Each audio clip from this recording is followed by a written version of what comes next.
Hey everybody, today I was wanting to do a quick review. I know there's hundreds of them on the Rove Overdrive Pro 8.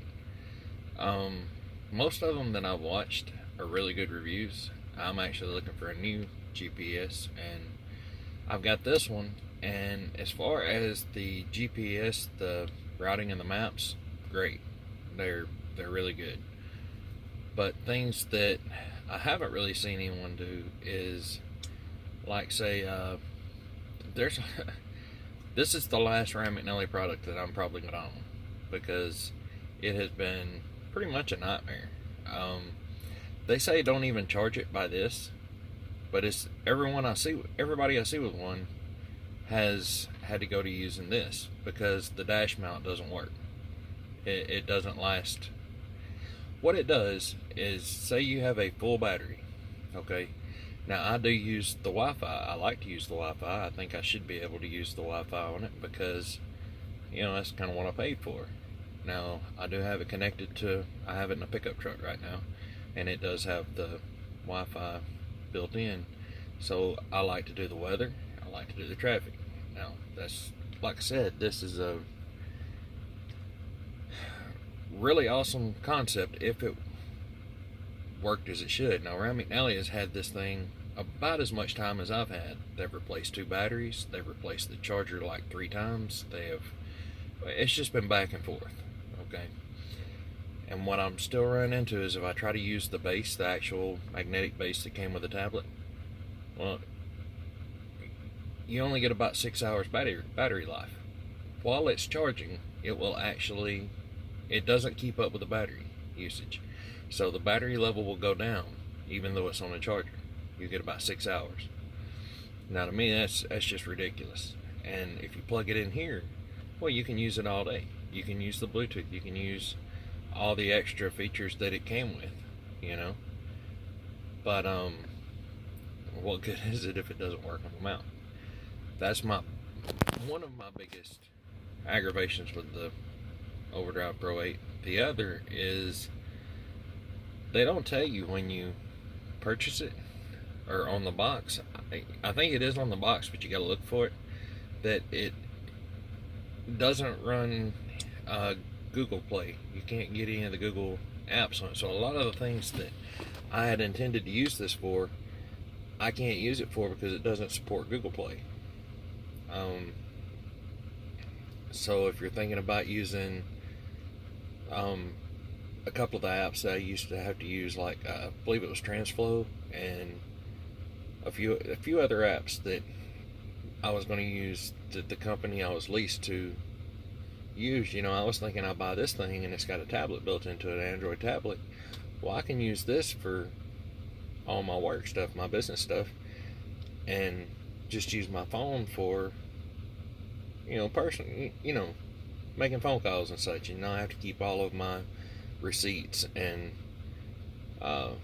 paperwork, you know, copies of my paperwork, stuff like that, on the phone. I can just keep them on the tablet. Well, that didn't work out too good for me because, like I say, the things that I needed to use had to support Google Play, and to me that just kind of killed the whole tablet view on it. I mean, most of the apps that I wanted to use did require Google Play, and they wouldn't work. Pandora works. The Keep Trucking app actually works on here. But do you really want to get stopped with a dead battery, you know, and have to hand this over to an officer, and as soon as you take it off the charger, it's dead, you know? So to me, it's just not, like I say, it's a great concept. The maps, as far as using it like this, the GPS is really good, you know. It's just the tablet design. They have a lot of room left for improvement on the functionality of the device. Mainly making sure that the battery charger can keep up with the battery usage. That's the biggest thing that makes it where 90% of the time this thing is in the console, I don't even use it, you know. But because the maps are really good on it, if I do need it, if I'm going somewhere and I need a good point of reference, I will use it before I use anything else. But I have an old TND 720, and I used it for years, and that's what,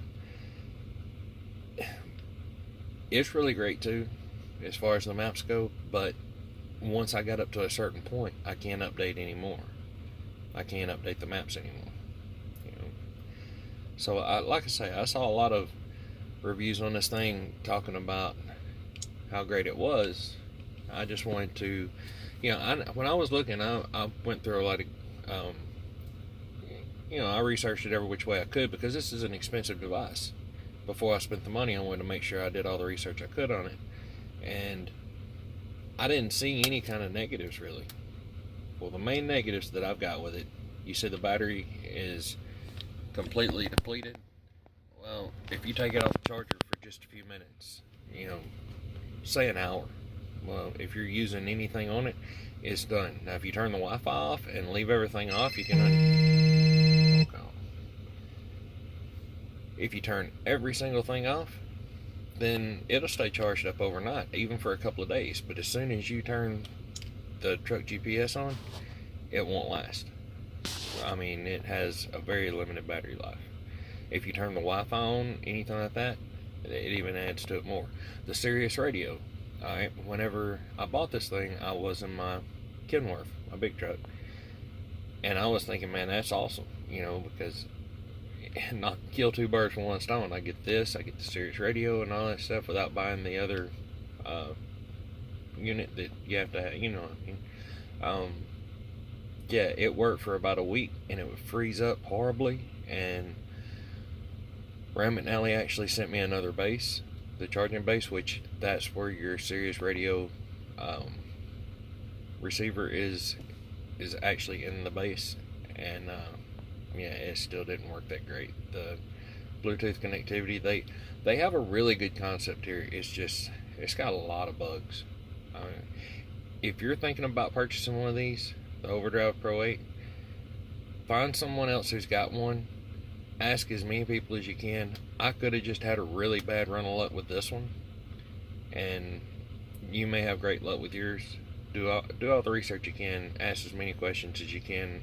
You know, I would find people in a truck stop, you know, looking through different things, and I would ask people, and everyone that I talked to who had already bought this that was looking for something different had the same issues that I have, which mainly is the battery life. When I talked to Ramit, they said definitely do not charge this thing from this port. It's the only way to make it work. You know, so I don't know what they got on their mind there.